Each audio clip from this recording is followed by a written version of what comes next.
time for us to look at our big story for today. The big conversation has to be the highlights of the decisions made by world leaders at the World Trade Organization Ministerial Conference that was concluded yesterday. World leaders gathered together to arrive at some decisions. That's the topmost body, decision-making body when it comes to World Trade Organization. What are some of those decisions being taken by these world leaders? What will be the impact of these decisions? And how will that affect the economy globally? We have a guest analyst here who is here to provide a better insight as regards the decisions arrived at this conference. We are being joined by Abiodun Bamidele, who is a global affairs analyst.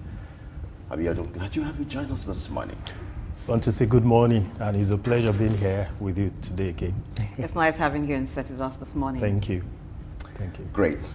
Now, before we look at the highlights of the decisions arrived at the World Trade Organization, the Ministerial Conference, I would like us to start by looking at the organization itself, which is the World Trade Organization under the leadership of Okonjo-Iweala, who is the first African and the first woman to have emerged as the Director General of that organization. Now, in the last 3 years, interestingly, on a day like this, March 1st, 2021, she became the Director General. What a strategic day.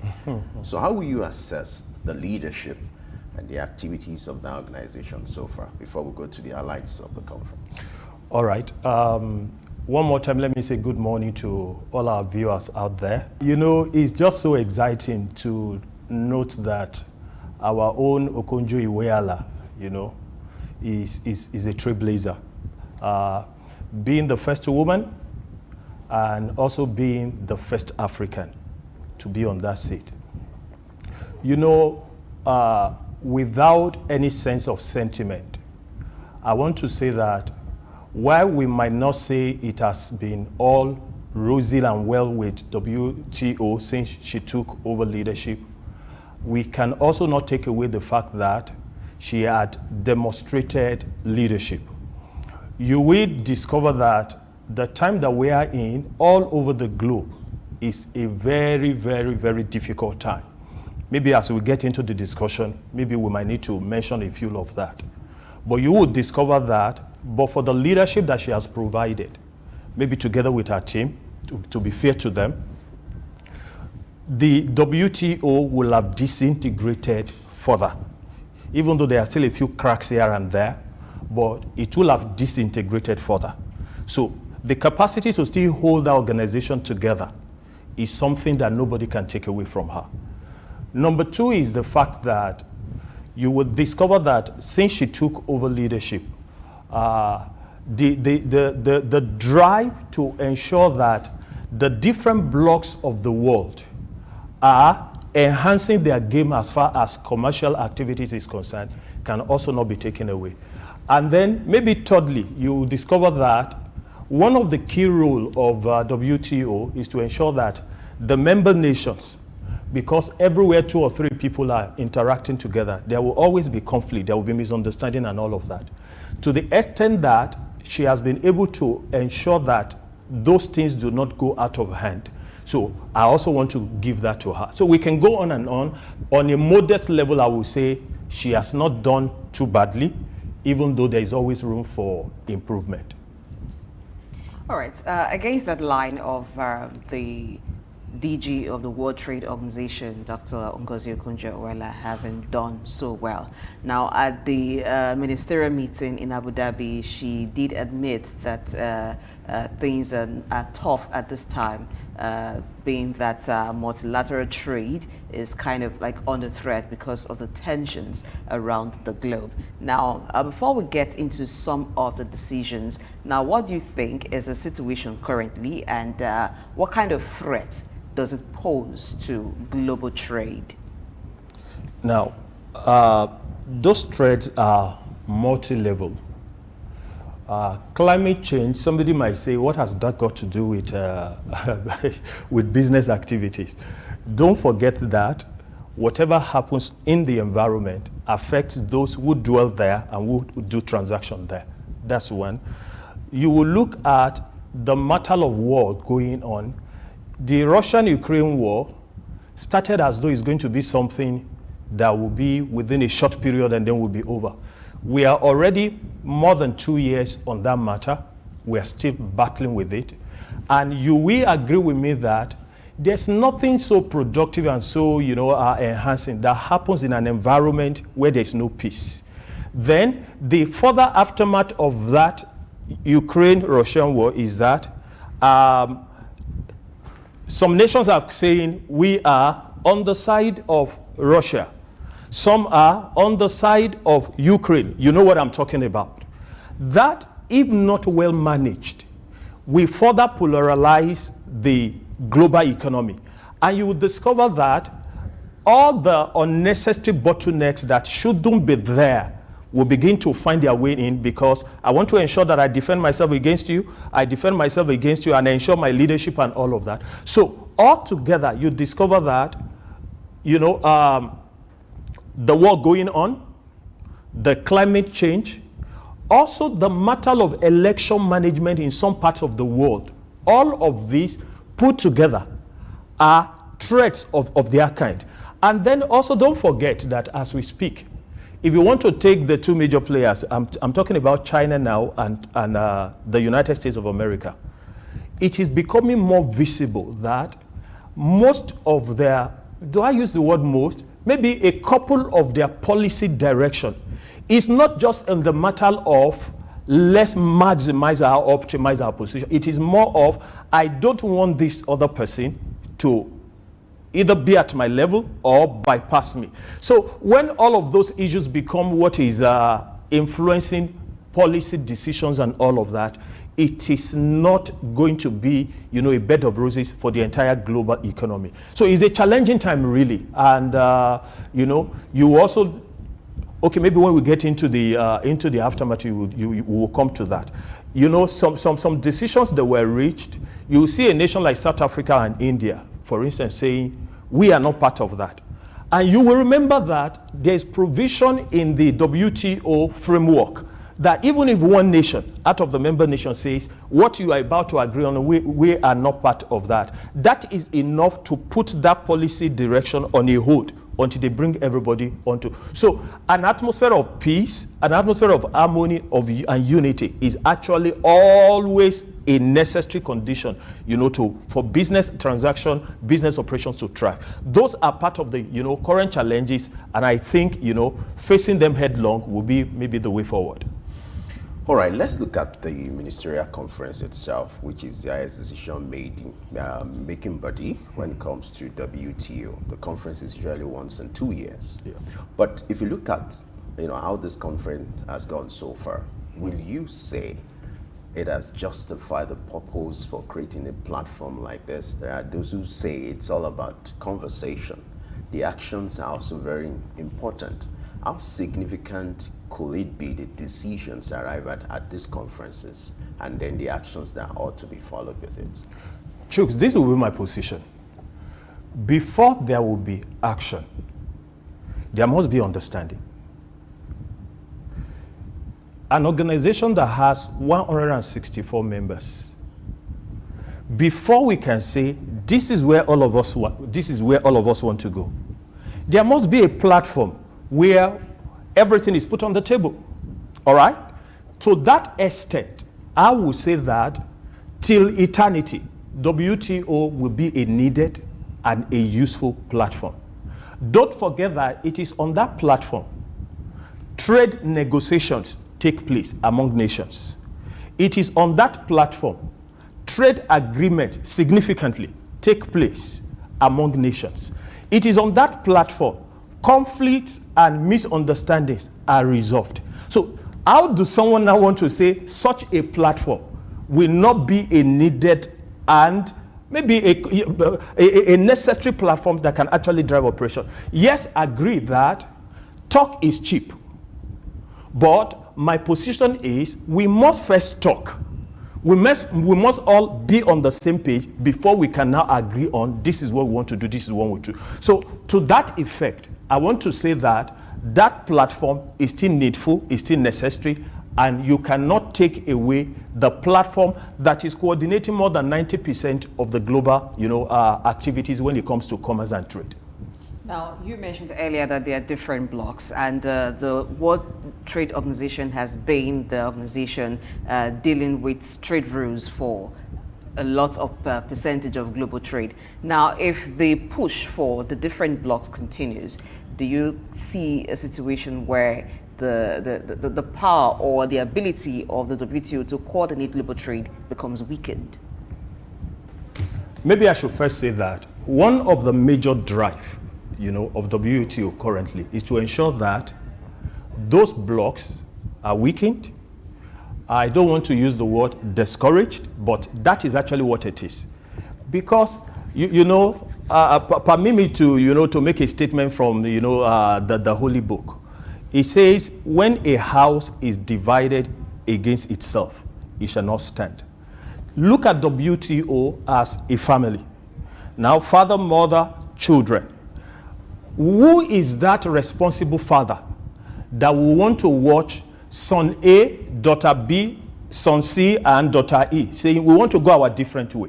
So I think WTO will not even fold its hands to ensure that that happens. So everything that is needed to be done to ensure that that fragmentation does not happen is actually what I think WTO is working towards very seriously. Now, part of the highlights of the conference is the fact that WTO is trying to finalize package to ensure that is able to implement its trade disputes the way it ought to be done internationally. In your own perspective, what do you think can be done differently when it comes to the intervention from the WTO when it comes to resolving trade disputes among nations? That's a tall one, because number one, I'm not a lawyer, I'm not a conflict, but the truth of the matter is, I think leveraging one's years of experience in different levels of engagement, when sincerity is the rule of the game, and there is openness, there is continuous communication, oftentimes no conflict is too difficult or complex to resolve. It might be hard, it might be difficult, but oftentimes people will always move to a point where they said, okay, a little compromise there, a little compromise there. You will remember that one of the discussions, I wouldn't know whether it eventually came up, but as I was looking at, part of what the highlight was going to be, WTO has, a legal platform, which is like a court, where some of matters like that you are referring to, are being addressed and all of that. I think I discovered that it was one of the major items to be discussed, that how do we strengthen that legal entity such that it is fully empowered to ensure that when nations have conflict, whatever is agreed at that platform is agreed by both parties, and it becomes what galvanizes, operation going forward. I think if that discussion actually came to the fore and they were able to do a good work in that regard, that will have further strengthened the capacity of WTO to resolve conflicts among organizations when they have such. Now, one of the things they discussed at the meeting was the issue of banning government subsidies for fishers. And the impact on fishermen around the globe. Why is the WTO looking towards that? Well, there might be some other reasons, but one of the earliest one that jumped at me is this. WTO is always having at the center of its discourse sustainability and basic economics. Anything that is subsidized, what you are trying to do is you want to make it attractive for the stakeholders there to further, push as far as that area is concerned. WTO is saying that the rate at which fishing and fishing activity is going on in most parts of the world, given the various kinds and levels of support that the government of different countries is giving in that direction, if we do not put a little check on that, we'll discover that we are getting the best of today, but at the expense of tomorrow. So why not let's ensure that while we are not hindering fishing business, the fishermen, and maybe the stakeholders that are there, what do we do to ensure that we also sustain the environment and we also sustain that business for the future? I think that is actually a critical matter, that is, that brought about the matter that you just raised now. To the extent, to what extent they were not able to reach a compromise on that is what I cannot tell, because I'm here to actually look at the final report of that meeting, in detail. All right, let's look at the decision that was taken as regards e-commerce, and I'm going to read out to you. It says WTO members do not currently agree on whether to extend what is effectively a ban on applying duties to electronic transmissions. The moratorium in place since 1998 will expire this year if no agreement is made. Okay. Now, what will be the implication of that? It was expected an agreement will be made in this regard, but at this forum, no crucial agreement could be made. What will be the impact of that on e-commerce and in coming months? The truth of the matter is that, the moratorium you just referred to was a 25-year moratorium, and that, like you mentioned, just expired. And the provision of it is such that let's leave the e-commerce platform, because as at then, I'm just thinking that maybe as at then when the moratorium came up, that's 25 years ago, e-commerce was just more or less like evolving.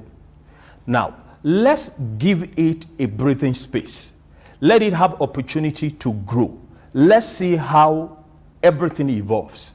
But some people are saying that in some parts of the world, e-commerce is even almost taking over the chunk of what you can call, their investment portfolio.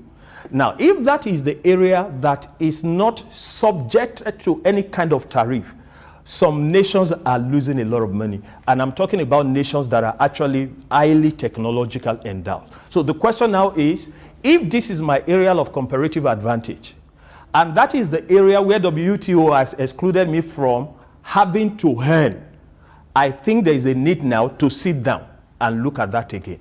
Now, I don't see that as something that will be a major challenge if all parties involved are sincere, the facts are placed on the table, and we are all able to come to the point of, it's not going to be a one winner takes it all matter. It's going to be something that affects everybody. I'm just hoping that they will be able to get to a point where that policy is reviewed, and whatever the next decision is going to be is also going to be a win-win for all the parties. Because don't forget, all the member nations are not all at the same level of development, whether in terms of technology, in terms of e-commerce, whatever parameter you want to look at. All that is my concern is, whatever the new policy will be, let it be something that is fair, that is just, and that accommodates everyone that is on that platform.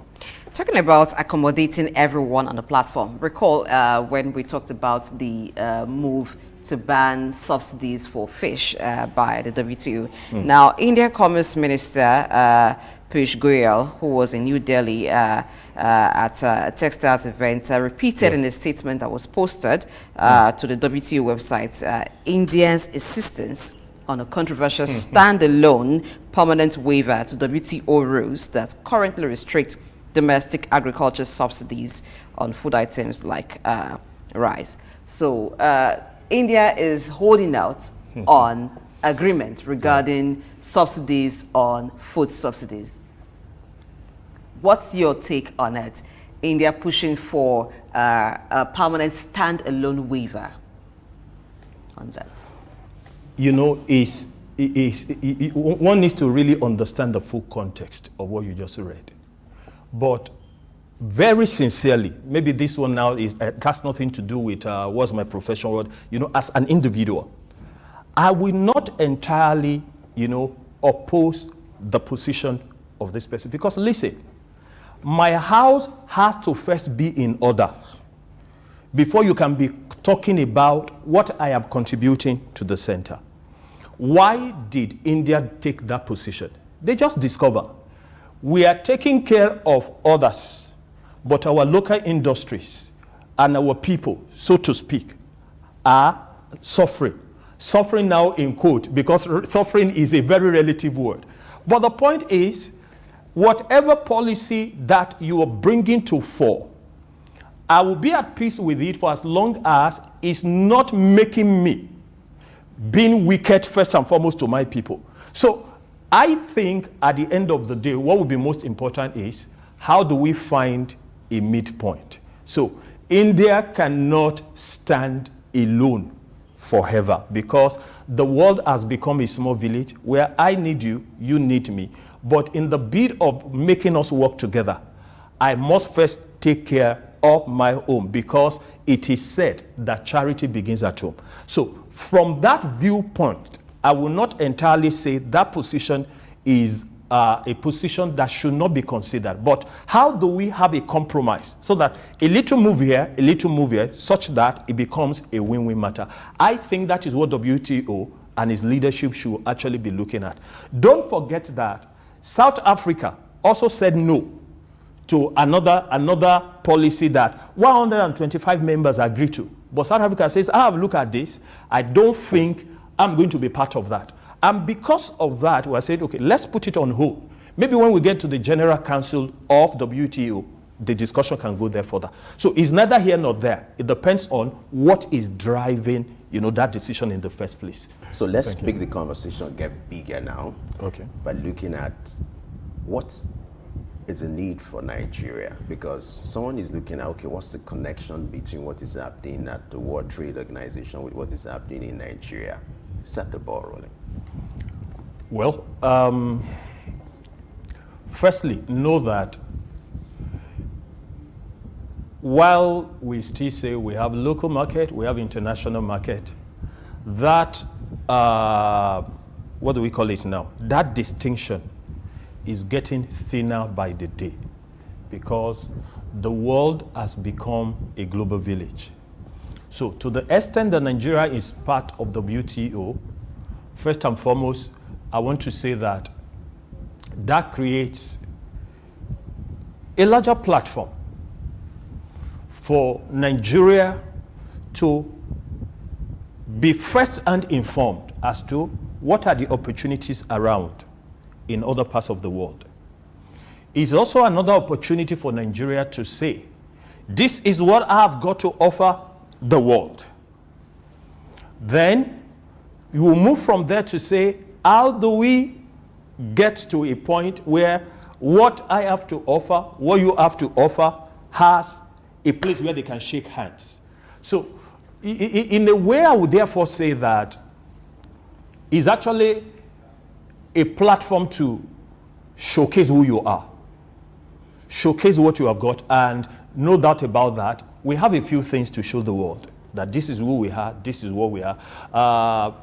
The DG of WTO, I guess it was immediately after that meeting, visited Nigeria briefly, and I saw a little recap of what a discussion with the president is all about. And she said, I just came here, first and foremost, I always want to remind myself that I'm in Nigeria. And when the meeting was over, I saw a few hanging fruits on the table. And I just felt I needed to tidy that up with the president. And she gave an affirmative promise that before I think before the second or third quarter of this year is over, X amount of FDI should be flowing into Nigeria. In fact, she said, I will be leading, I think I remember that's what she said, I will be leading X number of business leaders around the world to this nation. So it is a platform where, Nigeria, it gives Nigeria opportunity to position itself, get itself ready, have an idea of what is ahead, what is coming, and get ready to take those opportunities. Okay, let's look at that. Nigeria positioning itself for foreign direct investment. Now, Dr. Okonjo-Iweala can only do a bit in trying to redirect the attention of investors, global investors, to Nigeria. But what does the country have to put in place in order to convince those investors and retain them? Some investors have come and gone. Now, while I'm not a politician, and I don't feel, I'm here on that platform. The truth of the matter is, there's no hiding place for anyone anymore. And business people have developed the capacity to read through the lines, either when you are speaking, even your body language, what you say, what you did not say, your policy direction, and all of that. To be fair to the present administration, I think while it is not all applause yet, because we are still grappling with a lot of issues, people just want to see that you are sincere, you are going to be truthful to your promises, and that you are taking little steps in the right direction. I think all of that is working for Nigeria currently. I don't want to say more than that, but I feel that a few decisions and a few steps that this administration has taken thus far is sending enough signal to business people around the world to say it looks like Nigeria seems to know where it is going. And for people who can be visionary enough to see beyond the present, they are already possibly want to take. Business at the end of the day is a matter of risk, but you want to ask yourself, with what I'm seeing on ground, is the risk level manageable? Can I see a turn at the end of the tunnel? If you ask me, there are a few fundamentals that seem to be showing that we are taking a few short steps, but in the right direction. All right. Still talking about Nigeria and the interest that should be protected. Interestingly, the DG of this organization is a Nigerian. That's right. But do you think the Nigerian government has been able to maximize this opportunity, to have taken advantage of having a Nigerian as the DG and a platform like this to, create rooms for more investment? And then if this opportunity is going to be well maximized, what are the comparative advantages for Nigeria? What are the strengths? What are the things that Nigeria should put forward to be able to maximize this opportunity that we might not likely get after now? Now, firstly, let's establish that there's only so much, Okonjo-Iweala can do. There's an adage that says that while it is easy for you to compel a horse to follow you to the river, the question is, can you force that horse to drink water? Now, I was on a platform yesterday where we were discussing a matter, and someone said, the only challenge I have with Nigeria is that it is so much talk, but little or no action. And I remember saying that while I agree with that position, the context of that discussion, that will not be right, because few steps have been taken. Take, for instance, before now, as painful as that decision is, the removal of subsidy is a major step in the right direction for us as a nation. Why? Is it because subsidy is not in other parts of the world? That is not the point. It is because subsidy, as far as the oil industry in Nigeria is concerned, was shrouded, is that the right word now? In a lot of secrecy, corruption, falsifications, and all of that. And then secondly, there's no part of the world where subsidy is targeted primarily at consumption. Subsidy that will give result is always channeled towards production. So that alone, while it cannot stand and suffice on itself, but that single step alone has said so much to people who understand economic dynamics. To say that this much that we are putting into what we cannot actually see the results, if we begin to rechannel, then we're going to move from here to here within this period of time. I want to say that at the national level, maybe the federal level, I seem to be seeing some positive policy direction. But if you ask the same at the lower tiers of government, I am not sure we are really ready.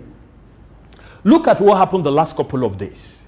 People are shouting basic things people cannot make, but none of us knew until when the news came out to say that virtually all the states have been receiving allocation in excess of 30 billion naira separate from their statutory allocation.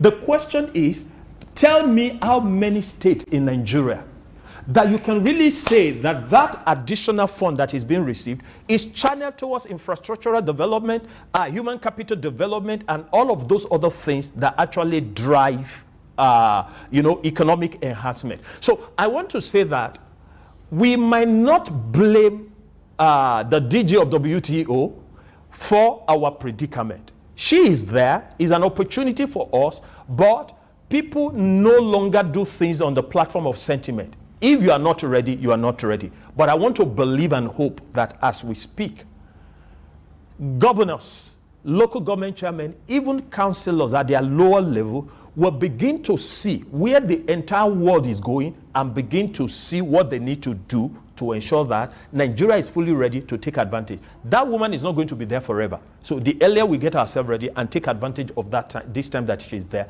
the better for us. Okay.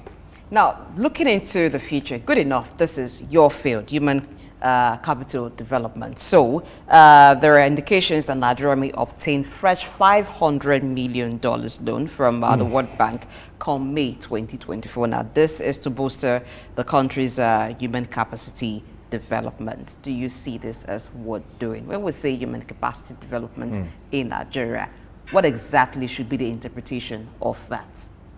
Now, before I answer that question, it will be important for our viewers to be well informed, to know that this administration, if they eventually get this $500 million, it won't be the first they are getting from World Bank.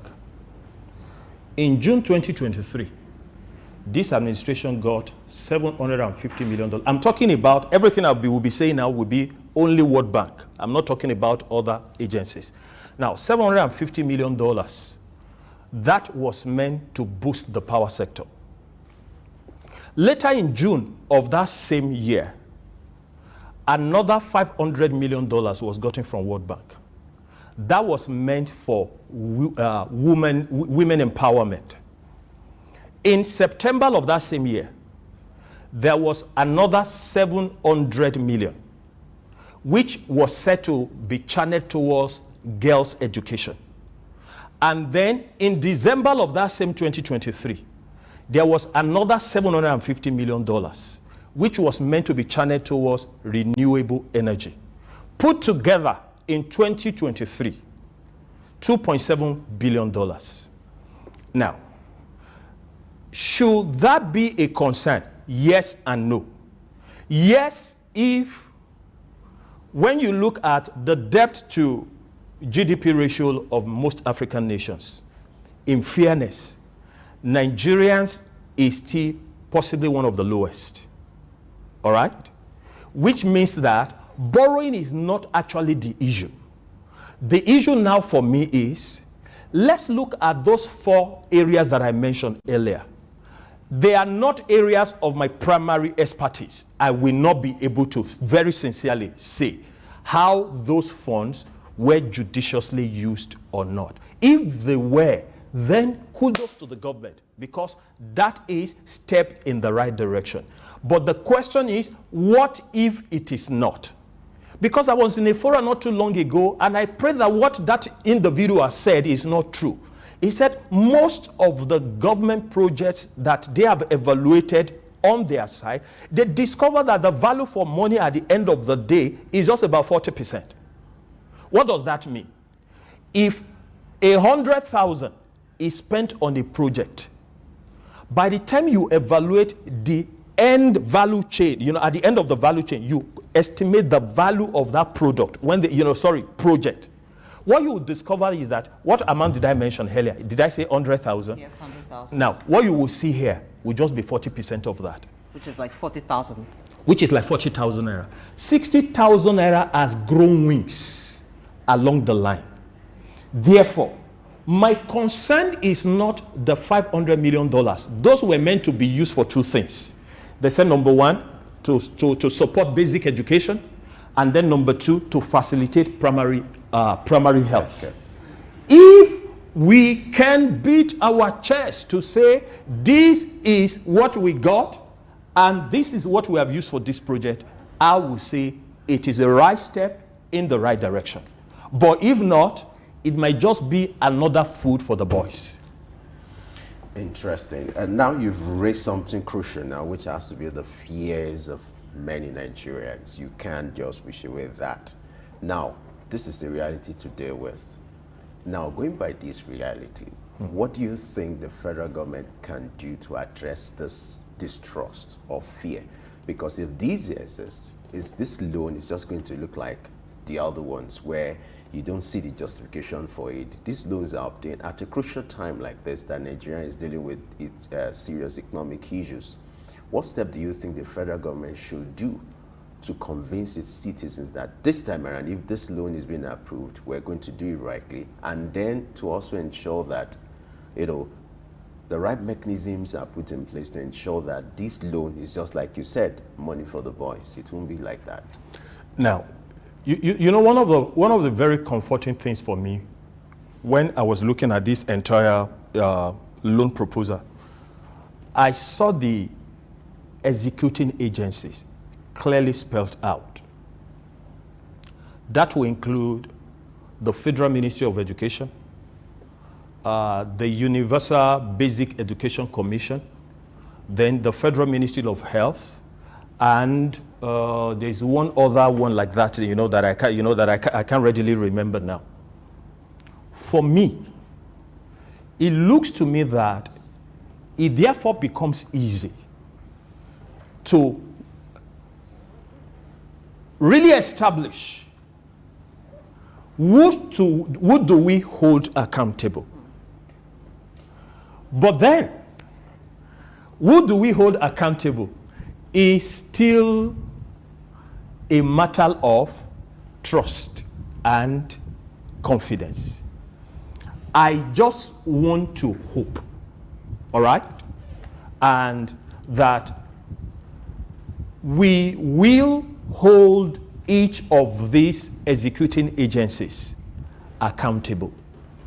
The next question people will want to ask is, what has been the trend? Even when you are saying you want to hold people accountable, to what extent? That is where you only want to subscribe to hope. That with the little things we have seen thus far, because in fairness, it has been a long time where you will get to hear that one or two officers of government are putting their hands where they are not supposed to put it, and you see a level of immediate reaction. It might not have been as much as what we want, but it is happening gradually. I just hope that we will intensify that, because immediately people know that whatever I do has consequences, and the consequences has no regard for who you are or your person. People will do what is right. So, answering your question directly, therefore, I want to say we need to intensify the consequence dimension of everything that we do as a people. You go to other parts of the world, people that will not be on a queue to do things here, they get there. What do? They just fall in line. Why? Because they know that the system and structure of that environment has no regard for persons or their titles and all of that. I just hope that we will intensify the little sparks of the right thing that we were saying, so that people know it is no longer business as usual. All right. This time, it's not about business as usual, but about business. So I want to take us back to the WTO ministerial meeting. Now, there at the meeting, apart from the WTO having a general meeting to arrive at some consensus regarding global trade issues, countries that had trade issues with themselves were sorting it out. Now, let's look at one of the trade issues between China and the US. So, the US trade representative at the WTO meeting Catherine Tai, was at the meeting, and after acknowledging what the meeting was about, charting the course, a path to the future, she also met with the Chinese Commerce Minister Wang Wentao, and then she raised concerns about China's excess steel capacity impacting global markets, and according to her, the ongoing imbalances caused by China's state-led non-market approach to trade policy. But here, we're finding it hard to locate or in the report of WTO ministerial meeting the activities of many African countries sorting out trade issues, the activities of Nigerian trade representatives sorting out trade issues. Is that to say that Nigeria does not have trade issues to sort out? Well, you know, you will agree with me that in a meeting of that magnitude, reporters will not report all that happened from A to Z. And then you reporters, you know that what sells your report is when you are talking about the big boys. So the fact that what came to the fore was the US, the China discussion and all of that, I do not want to believe that those were the only discussions that took place there. So maybe those were the ones that were big enough for to be global, newsworthy. of course, you know, and then that would drive traffic for reporters, for people to read and all of that. I want to believe that anyone who has gone to that meeting went there with a mindset of, I have this and this and this and this to sort out. So that TDL should guide what actually happens there. So the fact that it wasn't reported for any African country and it wasn't specifically reported for Nigeria would not necessarily mean that such things actually did not take place. That would want to be my my reaction. All right, well, let me take you back to something you mentioned earlier. You know, while we're talking about India's position regarding the ban on food subsidies. That's right. You also mentioned South Africa objecting to a particular motion that it considered not favorable for the country. That's right. But we still do not have any report of that regarding Nigeria. I'm not saying that the country should be noisemakers at the meeting, but at a global forum like that, where Nigeria has some trade issues, there have been reports of barriers to trade between Nigeria and some countries. There have been reports of some Nigerian exports being rejected. Don't you think that was the right forum to bring up such issues? Even on the banning on agricultural subsidies, do you think Nigeria should have also spoken up? My position is still the same, that the fact that we did not read that on the pages of newspaper or on the various media might not necessarily mean that such things don't take place. However, you know, Lee Kuan Yew in his book, From Third Word to First Word, said something that I want to pray that has been in the past. He said, you know, when African representatives come for great meetings where people are discussing major things and all of that, you know, I don't want to tell you what he said because I hope it is still no longer the truth. He said, well, you just see them, you know, they are going around shopping, you know, some of them that are male even came with women that will be, you know, taking proper care of them. I'm sure you understand what I mean and all of that. So I want to believe that that era is gone. So the fact that it wasn't reported in the media might not necessarily mean those things did not happen. However, maybe just to further give credence to what you said, if there have been critical matters that were critical enough for global attention discussed, possibly, maybe we'll have seen that. But I also still don't want to agree that possibly there were no discussions at all and nothing actually happened. Maybe, you know, they were not just big enough discussion to warrant being in the forefront of me. So let's agree that that's what happened. Or let's assume and hope that's what let's happened. hope that that's what happened. Okay. All right, interesting. Let's wrap up with this. Okay. The essence of this $500 million loan is to facilitate human capital development in Nigeria, if That's right. approved. That's right. Now, what are your recommendations on how this money should be utilized or allocated, and what areas or sectors or projects should be included in this kind of agreement? Now, remember I said earlier Interestingly, that's your area of expertise. well, you know, like I mentioned the last time I was here, anytime I hear that word, human capital development, everything in me just, don't forget that Nigeria is still one of the nations where the number of out-of-school children is the highest. Talking about that in this kind of a time is not something we should applaud ourselves for. It's a thing of shame. Therefore, if, like it has been stated, that part of this fund will be used to further strengthen our basic education mechanism, I would be so glad to see that while strengthening existing infrastructure that we have in the educational sector, the basic education in particular, which is very fundamental and foundational. Secondly, I would like to see government trying to incentivize education such that all those children that are out there find their ways back into school. Because it has been established, it's not a matter of argument. Illiteracy and poverty, they go hand in hand. And by extension, poverty and crime go hand in hand. Go and do a study. Anywhere you see a significant number of children not being educated, at least at the foundational level, you can be rest assured poverty will also be high, and then the propensity to crime will also be high. So to the extent that we are grappling with insecurity, we are grappling with a lot of matters around that, maybe that would be a right step in the right direction. So if those two things are given attention to, that would be fine.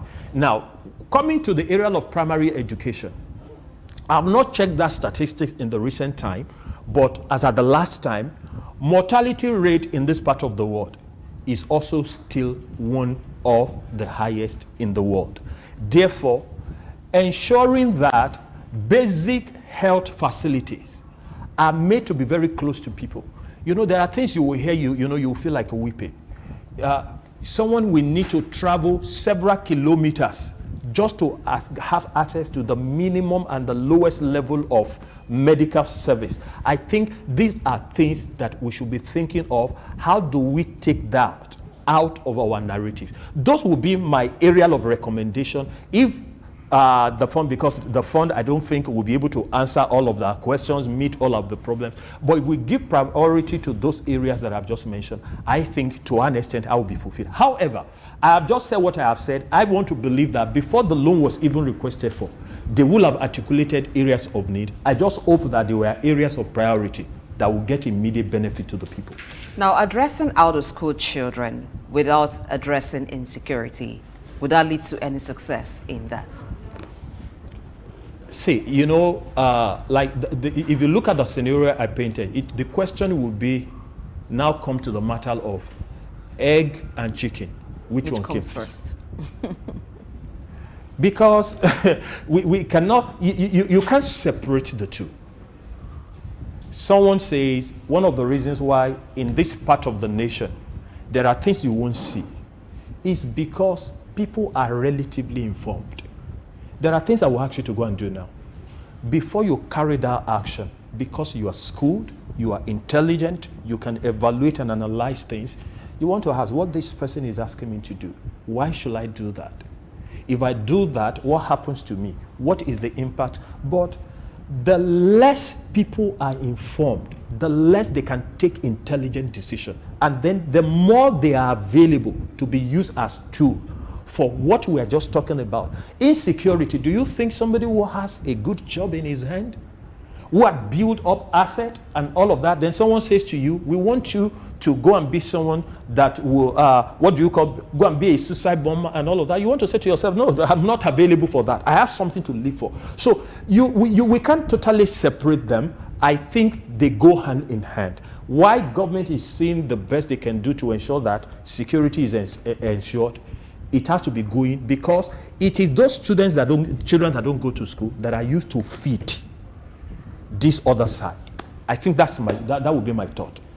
Thank you very much, Abiodun Bamidele, who's a business and human capital development expert, has been with us on the show, looking at the outcomes of the 13th Ministerial WTO, World Trade Organization meeting in Abu Dhabi, and we've also looked at the loan that will soon arrive from the World Bank to Nigeria, the $500 million loan for human capacity development, and also to take care of some of the challenges with primary health. Thank you so much for your submissions on the show. Thank you for having me. It's always a pleasure being here.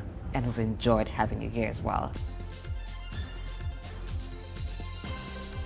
Early exchange, shaping policy, advancing development.